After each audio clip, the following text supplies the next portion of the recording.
Ada handphone di kepala saya.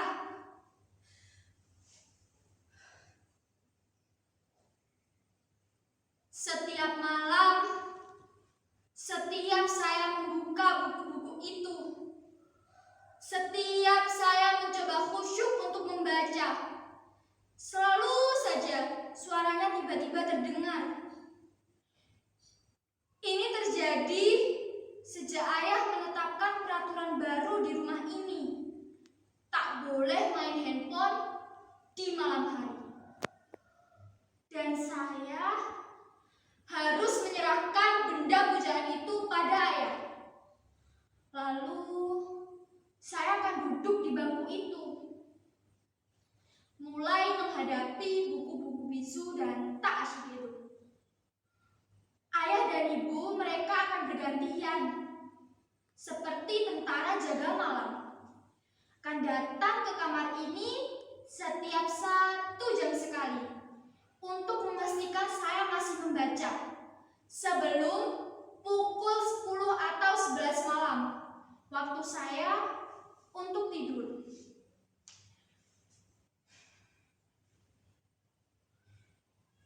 Pintu ini tak boleh saya tutup sebelum waktu tidur itu tiba.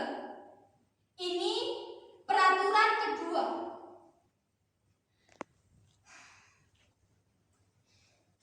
Sekitar 15 atau 20 menit mereka akan berpatroli mendatangi kamar ini. Dan itu artinya saya harus ada di bangku ini membaca.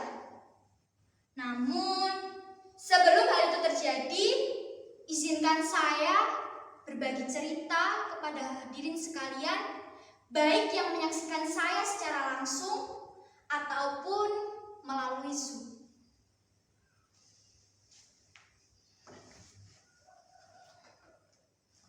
Saya sendiri bukannya tak berusaha. Segala daya dan upaya sudah saya kerahkan agar bisa membaca dengan khusyuk dan bahagia. Saya juga sudah memotivasi diri saya dengan nasihat-nasihat yang saya ingat, kata-kata mutiara, semboyan, pepatah, yel-yel penyemangat, hingga kritik tajam para pakar mengenai bahaya kecanduan handphone. Tapi rasanya semua percuma, tak membangkitkan sedikit pun gairah dan semangat dalam diri saya. Kalaupun berhasil, pasti hanya akan bertahan 10-15 menit saja, lalu menguap lagi. Bahkan kritikan tajam para pakar tak bisa mengobati sedikit kerinduan saya untuk selalu bersama dan dekat dengan handphone. Kalau saja memotivasi diri bisa dilakukan serenyah ceramah Mario Teguh, saya tak akan menderita begini. Apa? Tak yakin? Kalian semua tak yakin kalau saya ini sedang menderita? Apa tak terlihat beban derita itu di raut wajah saya, di sorot mata saya, di getaran suara saya, di seluruh tubuh saya? Ini bukan acting, seperti pertunjukan monolog anak-anak SMA. Ini real, nyata. Saya benar-benar menderita. Dan kalaupun saja penderitaan saya ini saya tuangkan ke dalam bentuk puisi, saya kira kalian tak akan mampu membacanya tanpa menitikkan air mata. Tak percaya? Kalian semua tak percaya kalau saya ini sedang dibuli sepi dan dikepung sedih? saya coba bertanya, siapa di antara hadirin sekalian yang mau dan mampu jika harus dipisahkan dari apa yang sudah menjadi bagian dari diri hadirin sendiri tanpa merasa teraniaya rasa hampa? Tak ada kan? Begitu juga saya. Sebuah handphone bukan lagi suatu benda biasa. Dia sudah menjadi salah satu bagian terpenting dari diri kita, bahkan hidup kita. Bayangkan saja, sejak kecil ia selalu ada di samping kita, menemani kita di saat semua orang tak mempunyai waktu luang atau malas meladeni kita yang saat itu masih kanak-kanak dan sama sekali belum bernilai guna. Pagi, siang, sore, hingga malam, ia akan selalu ada di samping kita tanpa mengeluh sedikit pun. Asal baterai dan kuotanya cukup, dia akan menuruti semua yang kita inginkan. Ia juga sudah menyimpan nama dan seluruh memori kita di dalam dirinya. Dan begitupun kita menyimpan password dan kunci pembuka dirinya ke dalam benak kita. Sungguh simbiosis yang sangat romantis dan intim, bukan? Bahkan dia bisa lebih nyaman dan lebih dekat dengan kita daripada dengan sesama kita. Itulah mengapa rasanya berpisah darinya walaupun hanya sejam malam, rasanya seperti melewati bertahun-tahun kesepian. Oh handphoneku, betapa berat dan panjang jalan yang harus kutempuh agar bisa kembali bersamamu. Oh ya, sejak pertama saya bisa menulis dan membaca, saya sudah menuliskan nama saya ke dalam dirinya. Ryan. Saya memang sudah berganti-ganti partner dari handphone satu ke handphone yang lainnya. Tapi sifat mereka tetap sama kan? Menemani dan melayani kita. Tak akan berkurang sedikit pun.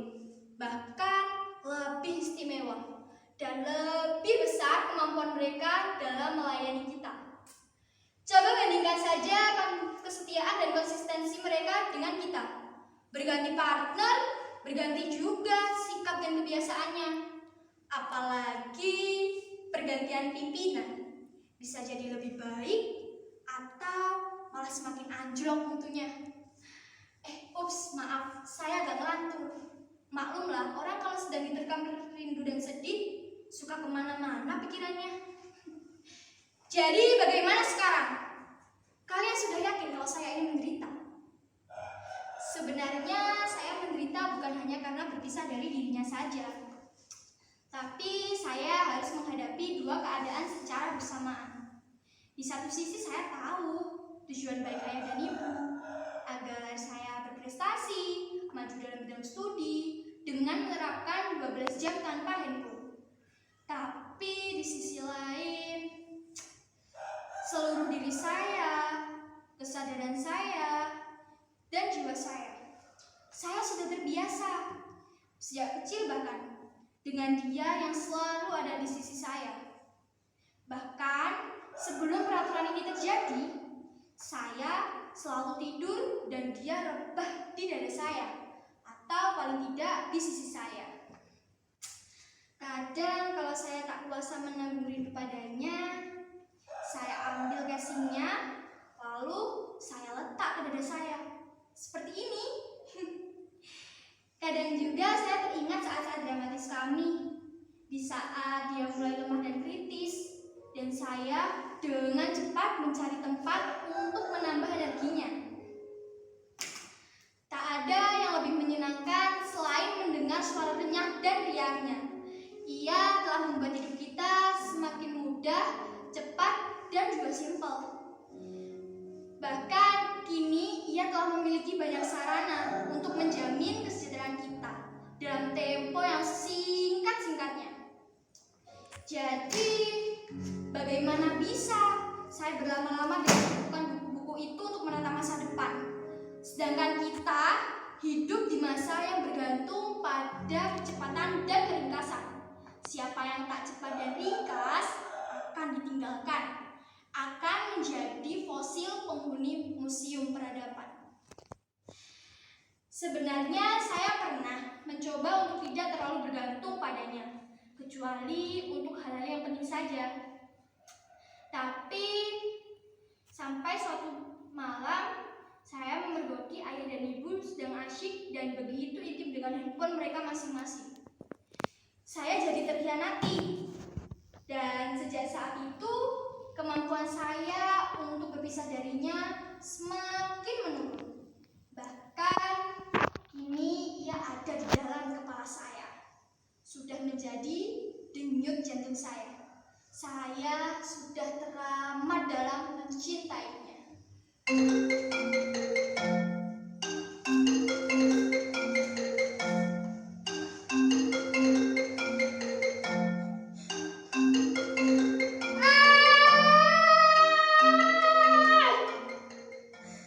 Jangan terlalu dalam.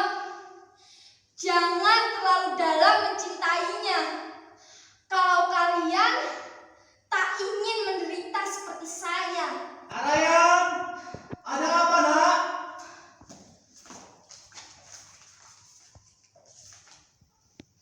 Begitu panjang dan berat jalan yang harus kutempuh. Tapi ini harus kulakukan untuk mendapatkan kelahiranku kembali.